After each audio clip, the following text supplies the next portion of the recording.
My name is Ross Maxwell. I work at 105.7 WAPL as an on-air talent, and I do a show on 104.3 The Fuse called The Fuse Rewired. It's 3 hours of classic alternative Sunday mornings.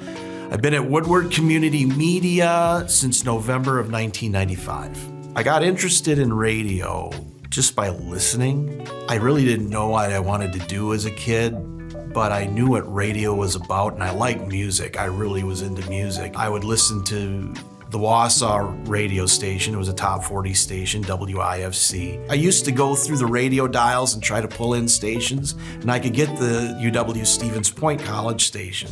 And I said, oh, they can do that in college too. They actually have their own radio station.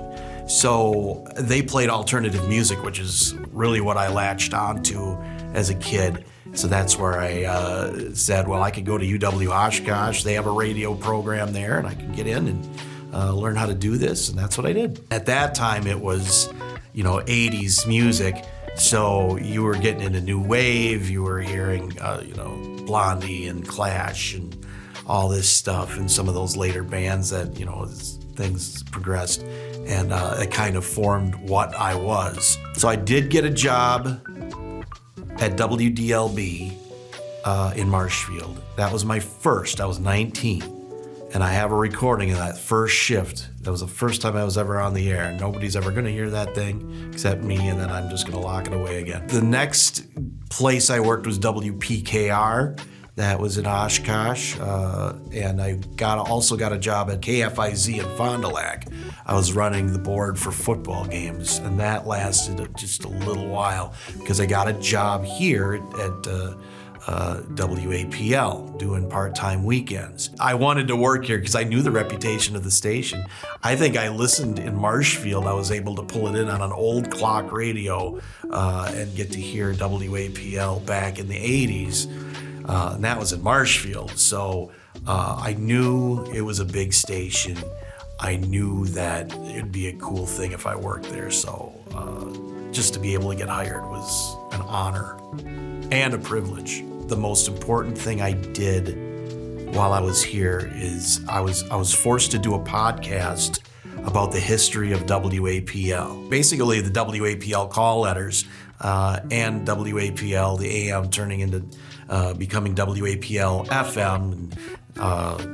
We added that station on and then becoming what it is today. So we actually have a history now, and I did all that. It's like a 1.5, 2-year project. That was my favorite part of what I did here so far. That and putting the alternative show on The Fuse, because I did a classic alternative show at UW Oshkosh back in '92, and it was really good except for me talking, because I was terrible on the air back then. Not saying it's any better now, but that's that and the 40 for 40 podcast I did for WAPL. So I have a reputation on the air of being a crabby guy, an owly person, that sort of thing. And I'm like, what am I doing? Is it just the way I talk or whatever? And then I got My Three Songs. So My Three Songs is a game where it had been on the air before I took over that shift. You play 3 songs and they're supposed to have a common theme. I took over that shift and I had to do that game, and I didn't like the game. I hated the game.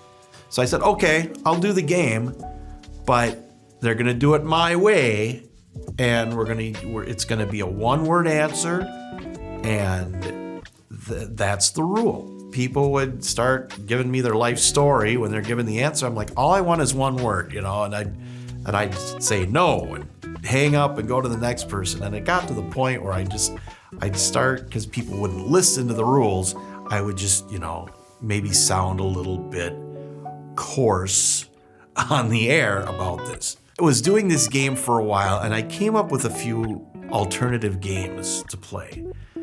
And I went to Elwood, and I said, I need to get rid of my 3 songs. I hate doing that game. He's like, you can't get rid of that game now.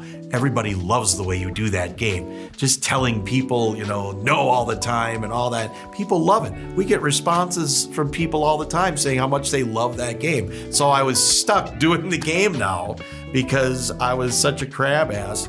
So that was my fault. I should have thought that through before I started tackling that game the way I did. But that's how you got your reputation.